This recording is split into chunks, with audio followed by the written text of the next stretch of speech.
What is up, awesome people of the internet? Guys, happy Monday. We have made it through another fan-freaking-tastic week of women's basketball, and I'm going to break it all down for you. Women's Basketball Weekly. That was an old show. Quita in the Mornings starts now. Are you ready? Are you ready? Are you ready? Ready, set, go. Get ready, get ready, get ready, get ready. You all know the phrase, preparation prevents poor performance. Well, that is a phrase that is absolutely a thing in the WNBA because preparation is always going to show its face eventually. And in this past week, we saw a whole boatload of preparation meet some fantastic performances. And we're going to recap what happened because this past week, we saw one of the most electrifying, history-making, stat-stuffing weeks we have seen all season. I'm talking fireworks on the floor. Caitlin Clark coming back from injury and lighting up Indiana with a 32-point performance as she took some vengeance, taking down the defending champs who just beat them a couple weeks ago. Right? Sabrina Ionescu in that same game, going pound for pound with Caitlin, getting 34 points of her own in that same game. And yes, the New York Liberty ended up losing. However, fantastic performance from her. And guys, if y'all thought that was it, no. Last week, Rhyne Howard was like, hold my Gatorade, dropping 9, count them, 1, 2, 3, 4, 5, 6, 7, 8, 9. 9 3-point shots in a game, tying a WNBA single game record and torching Chicago for 36 points. Oh, and her teammate? Yeah, I'm going to get to Alisha Gray shortly, but Brittney Griner, y'all, she just passed Lisa Leslie to become the number 2 all-time in career blocks. And then you got Alisha Gray, who absolutely should be on your MVP list because she is having herself a fantastic season, guys.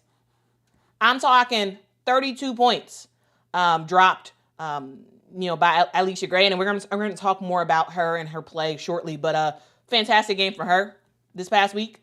We saw Rickea Jackson get a 30-piece on the Aces, handing them another loss, and Jackie Young in that same game, despite the loss, was like, you know what? I could drop some points as well. She dropped 34 points in that loss against the Sparks.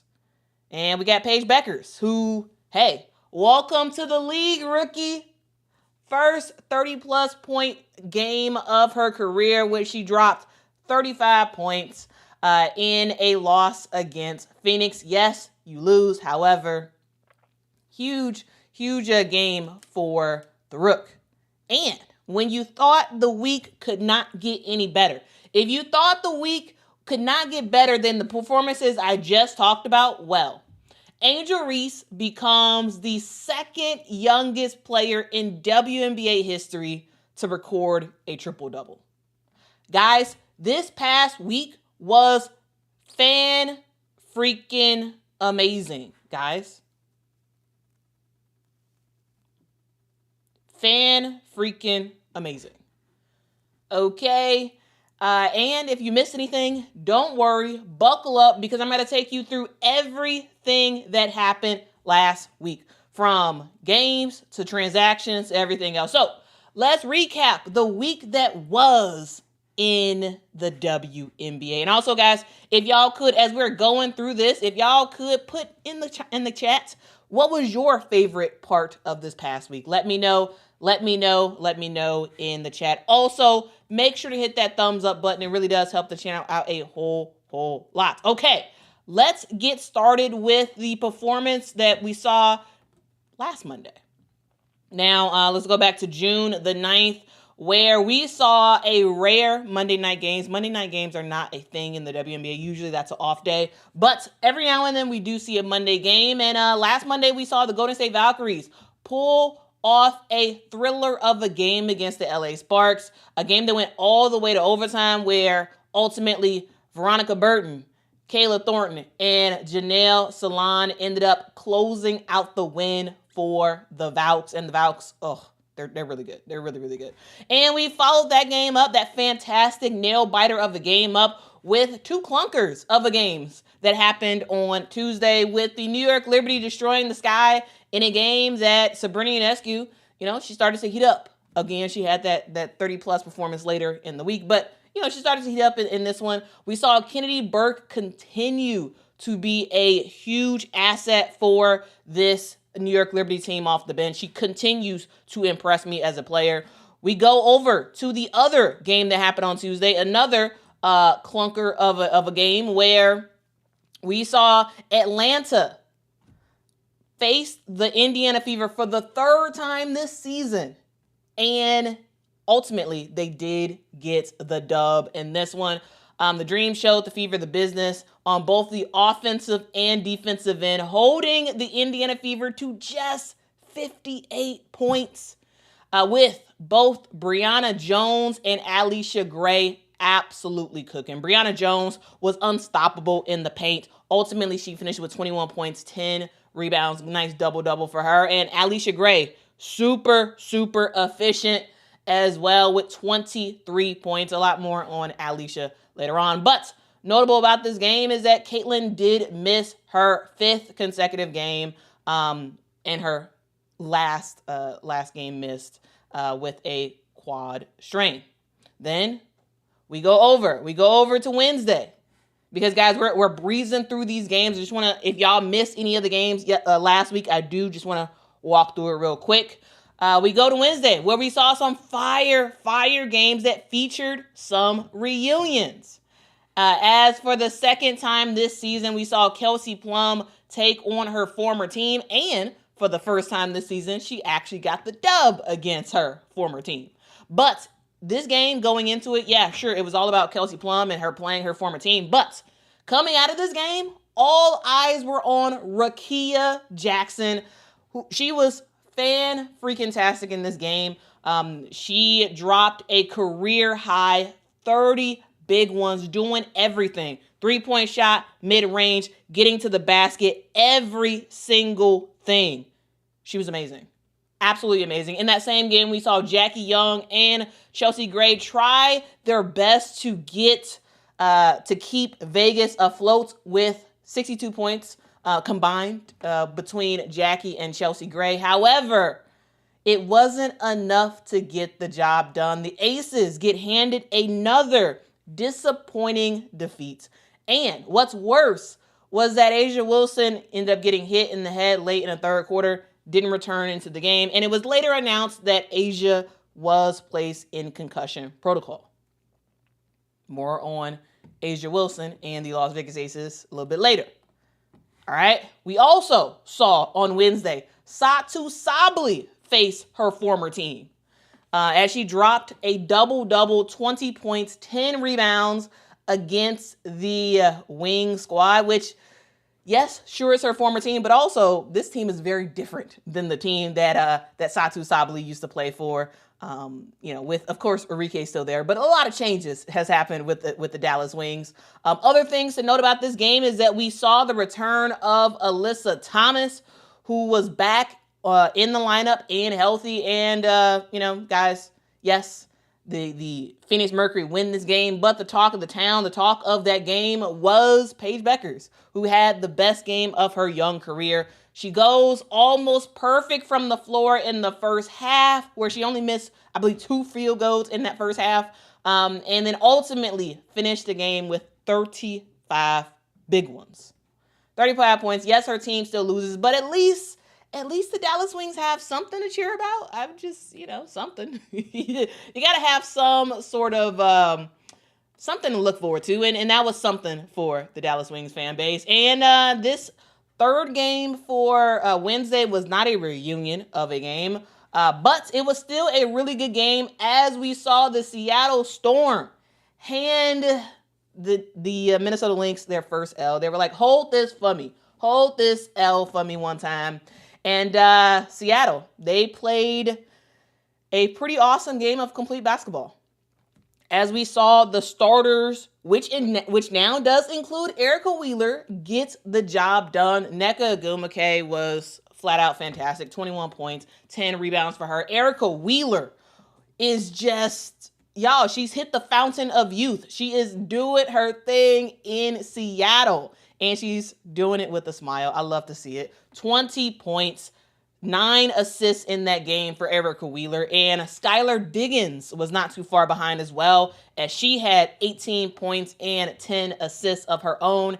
And guys, I just got to give a huge shout out to the rook, Dominique Malunga. Yes, Dominique Malunga is not in the starting lineup. Yes, she doesn't get a ton of minutes per game, but I thought in that game against the Minnesota Lynx, I thought Dominique Malunga gave some really good minutes, some really solid minutes off the bench. 8 points for Dominique. Okay, now Thursday, we saw no WNBA games. It's very weird that like sometimes we have a bunch of games at one time, and then at other times we have nothing. So we skip Thursday and we go straight to Friday, where we saw the Atlanta Dream continue their dominance against the Chicago Sky, where Rhyne Howard made a career high 9 3-pointers, tying the WNBA single season record and finishing with a season high 36 points. And also, guys, we know that Rhyne Howard has been shooting a lot of threes this year, a lot of threes, and I've talked about it, and I've said that sometimes I don't really like as many as like all the threes she'd be taking. However, on Friday, it was like she could not miss for long. She was on fire, and she ended up making history. As I said, she tied the WNBA record of 9 threes made in a game. If y'all are curious, who else holds that record? Because I said tied. Well, it's actually a 4-player tie. All right. So Rhyne Howard just dropped 9 in a game. Back in 2024, Rickea Jackson, she dropped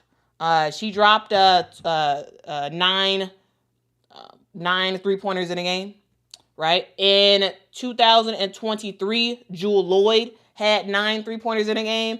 And in 2019, Kelsey Mitchell had 9 3-pointers in a game. So it is a 4-player tie between Rhyne Howard, Rickea Jackson, Jewel Lloyd, and Kelsey Mitchell. My question is, ultimately, who in the world is going to get to 10? Who's going to get to 10? We got 4 players at 9. Who is going to get to 10? I'm very much curious to see when that would happen and by who.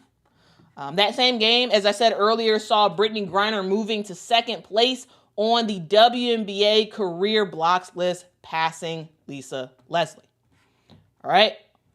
That wasn't the only game that happened on Friday. It was several games that happened on Friday, including the Dallas Wings almost getting this close to taking down the Las Vegas Aces, but ultimately they end up still losing the game.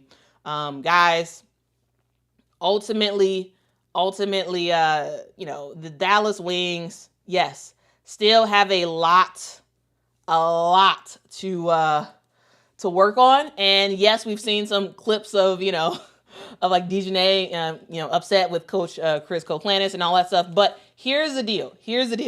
I gotta say, overall, that game on Friday was a very good game by the Dallas Wings. Now, here's the issue. The issue with the Dallas Wings is they need to learn how to close out games. This was a good, winnable game that saw, for the most part, at least I was kind of looking like, oh, okay, Dallas is about to win this game. But ultimately, they gave the game away in the 4th quarter. You had the lead. You had the win in sight. You had it. And then ultimately you lost it. Now, again, this is something that you're going to have to learn. You have to learn how to sustain leads and close out games. But again, this is a youngish team with not a ton of like very, very, very long-term vets. This is also a team with a rookie head coach. and a rookie leading the charge. So it's going to take some time for them to figure this stuff out. They have talent. And again, I have a video that's going to talk about the Dallas Wings later on. But they have a lot of good stuff. However, they choked at the end. And they should have won the game. They ultimately should have won. But, it is what it is. But in other news, in other good news, I would say, Jewell Loyd had the best game of her season so far with 21 points, including knocking down 5 threes in that game against the Dallas Wings. Jackie Young also had a good game as well. She dropped 28 points in that one. And the Aces ultimately get the win despite being without A'ja Wilson, who, as I said earlier, is out on concussion protocol. Now, yes, Dallas, I agree. Dallas should have won that game. However, you have to learn how to close out games. I think this is a great learning lesson. Great learning lesson for the Dallas Wings, because it's like, hey, you can play and you can compete with some of the better teams in the WNBA. However, when they give you an opportunity, you got to run through that door and slam it shut so that way they cannot come back. And the Aces, they came back in that game. And ultimately, they were able to get the dub. All right. Now, we also got some other games that we want to talk about as well. Okay? Because that wasn't it. That wasn't it. All right. We go over to Saturday, where we saw the Minnesota Lynx get kind of upset after losing their first game of the season. They were like, you know what? We did not play well. We didn't play well at all. So let's get back on track. And Courtney Williams, hey, you've had a couple of clunker of games, and so you need to get back on track. And that's exactly what she did on Saturday, as Courtney Williams ended up playing a really solid game. Again, probably the best game that she's played in the last, I would say, at least 3 games. We also saw in my opinion, the MVP as of right now, Napheesa Collier. She ended up stuffing the stat sheet with an efficient 32 points, 8 rebounds, and 6 assists.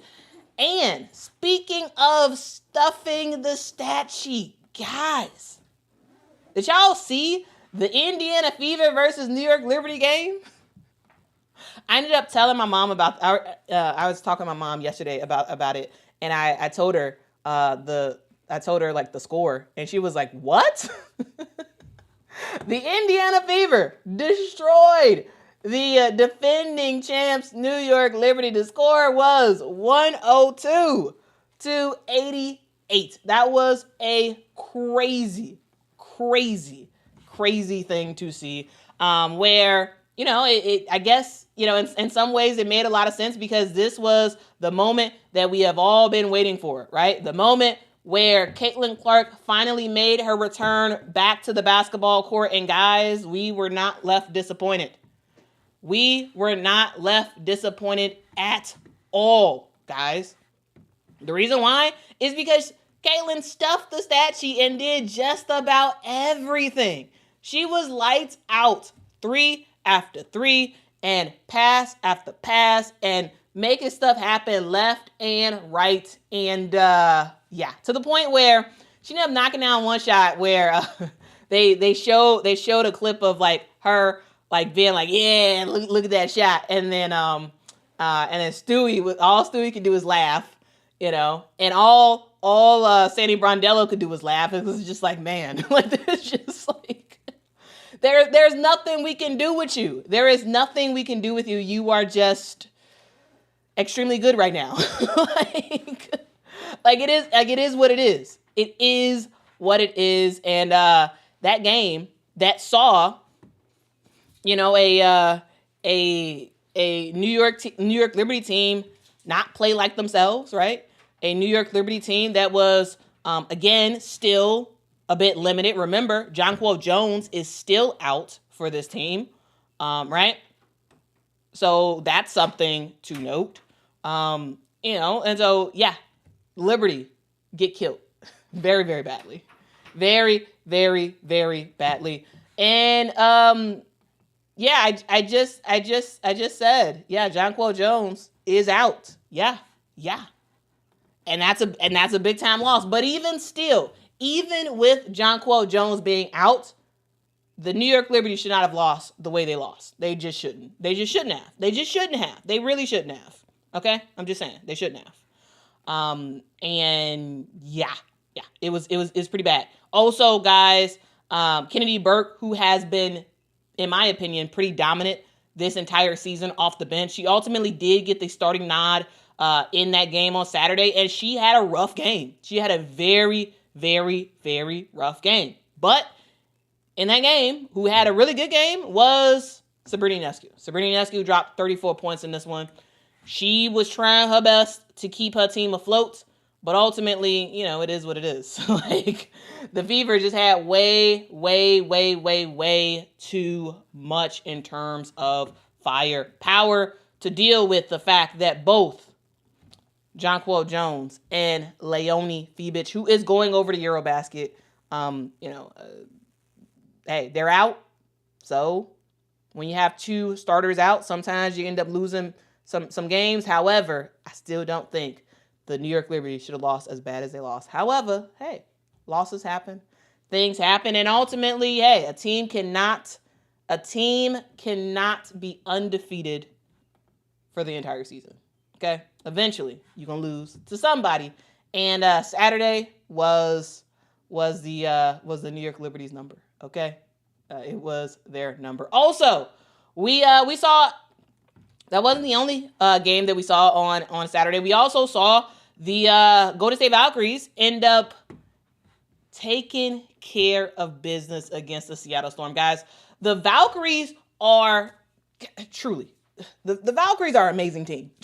Like, the more and more this season goes on, the more I am like, the GM job and the coaching job for this Golden State Valkyries team is chef's kiss. It's amazing. It is absolutely amazing, because we're going to talk more about the transactions in a bit, but this Golden State Valkyries team is a team made up of 6 women. Like, that's what they are, right? That's what they are. This is a team made up by 6 women of players who primarily are like bench players on other teams, and they go to the Golden State Valkyries team and they lock in on their role, and they do their role so well. And again, the reason why they're successful is because it's not just one player dropping 30-some points. No, they win by committee. Yes, as De'Aaron says, they compete, guys. They compete. This is a team that competes, and they play together.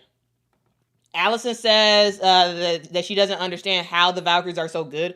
It's because they know their role, and they play it exceptionally well. And on Saturday, it was all about, with so many European players, most of the European players were already gone.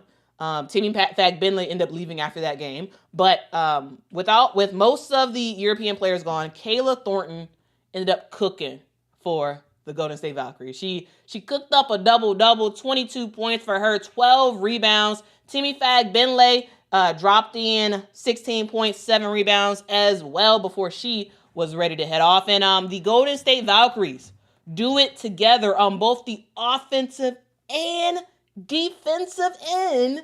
You gotta love the defense. You got to love the defense. And the Golden State Valkyries gets the job done. Okay. Okay. And also, these Valkyries team, they're a very fundamentally sound team. Very fundamentally sound. Very. One of the best teams in the WNBA when it comes to just handling the fundamentals and not doing stupid stuff on the court. They play within themselves, and that's why they are successful. We go to Sunday, and we talk about the games that happened there, where the Phoenix Mercury ended up beating the Aces. This is a game that saw the season debut of Kalia Copper, which was awesome to see. And she started and gave some points in. But,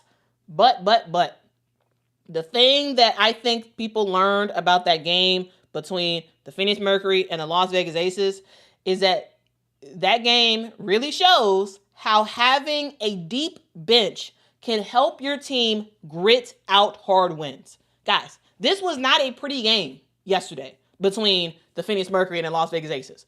Phoenix does not play that efficient of a game. They don't. They miss a ton of shots that they should have made. However, at the end of the day, when it came down to it, they had a bench that showed up. 28 points for the bench for the Phoenix Mercury, right? Led by Sammy Wickham, who, is definitely a vet's vet when it comes to the WNBA. And then you look at the Las Vegas Aces, who only had 14 points off the bench. And also, I gotta say, guys,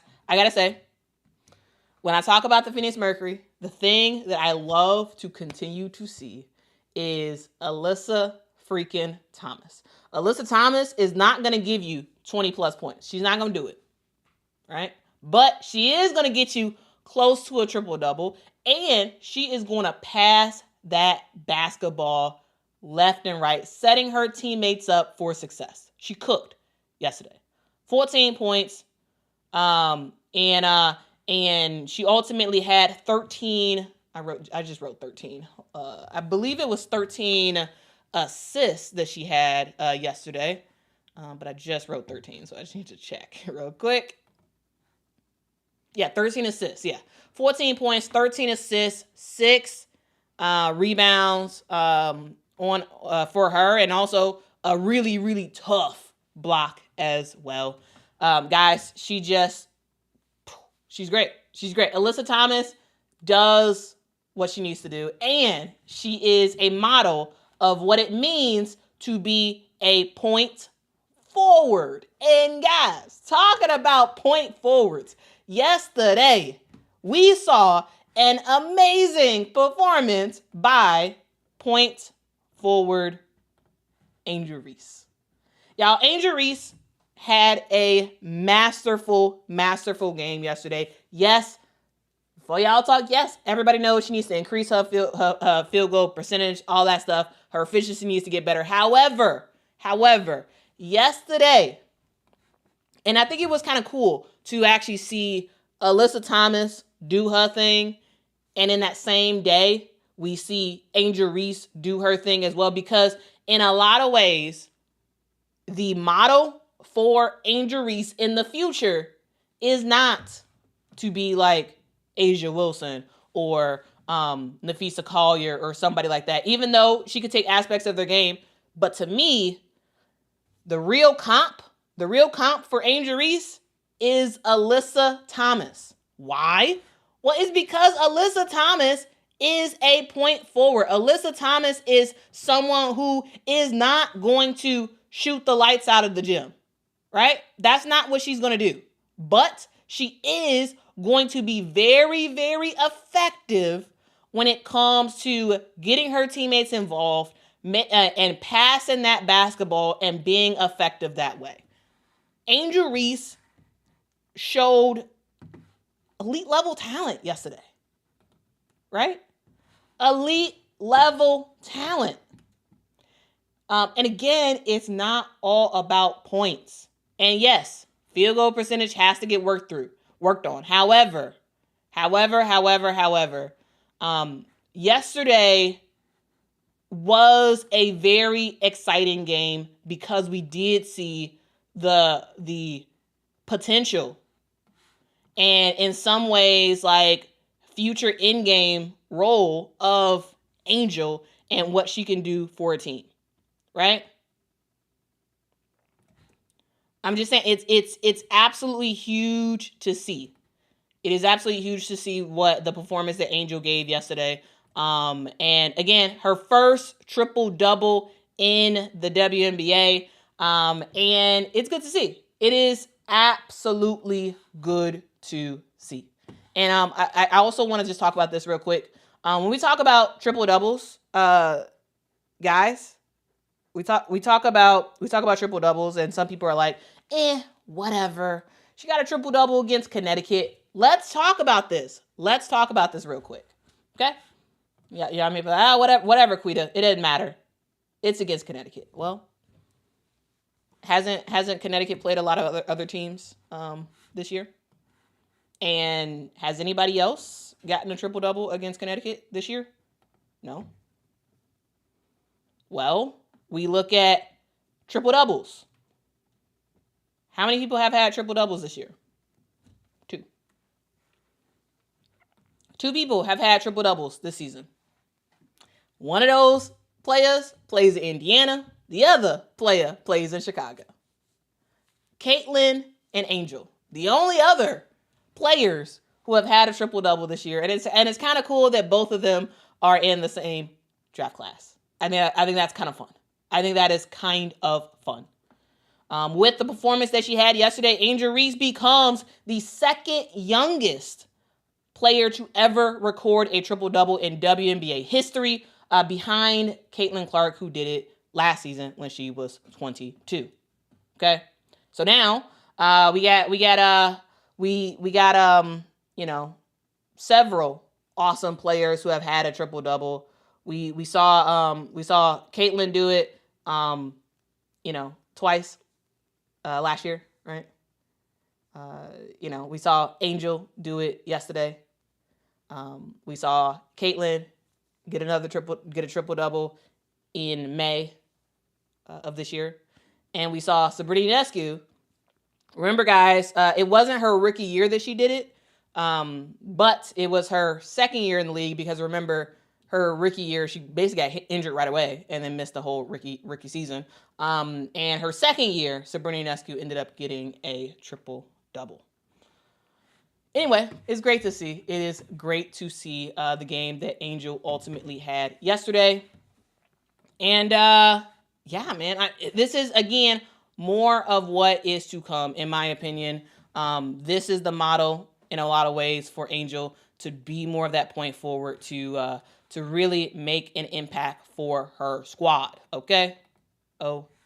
We also yesterday saw the Atlanta Dream take down the Washington Mystics. This was a pretty clunker-ish of a game. And I gotta talk about the dynamics of this Atlanta Dream team. Atlanta is a team that is just they're just so good. They're just so good, right? And we've seen great games by Brianna. Also, yes, Hailey Van Lith did play amazing. She absolutely did. It says no Hailey Van Lith mentioned. Yeah, Hailey Van Lith had the best game of her season in the game yesterday, where she came off the bench and she just was like, you know what, I'm gonna put the ball on the floor, I'm gonna make some stuff happen, and I'm gonna make an impact. And she absolutely did that. 16 points off the bench for Hailey Van Lith. She was able to knock down a 3, right? She was able to rock and roll and just kind of dominate in this game. Now, again, this is just the start, but this is also a model of what Hailey can do as well. Hey, drive to the rim. Make some stuff happen. And y'all, Hailey had a good game, a really good game, a really, really, really good game. And I'm hoping that this adds just to her confidence in the future. I hope this adds to her confidence because, yeah, she did her darn thing. She did her darn thing. Okay, we also saw the Atlanta Dream do their thing as well. Alisha Gray just continues to be amazing. 32 points for her. She should be, at this point, Alisha Gray should solidly be in the Rookie of the Year. Alisha Gray should also solidly be in the MVP candidate pool. Absolutely. She was great. She was great in yesterday's game. Again, 32 points. Like she didn't hit 9 3-pointers, but she hit 6, and it like she couldn't miss those, right? She was doing her thing. And then we also saw Tahina Pow, who initially was starting to start off the season, but ended up going to the bench. And yesterday, Tahina had a really good game as well, knocking down 4 3-pointers. She ended up with 16 points as well off the bench. So it's kind of cool to see the rookies both Haley and Tahina dropped 16 points yesterday and absolutely do their thing.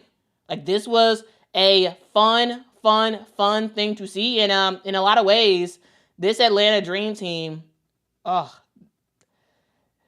only were they knocking down shots, not only were they doing that, they actually like clamped up on defense. Like, Sonia Citron had a pretty terrible game, right?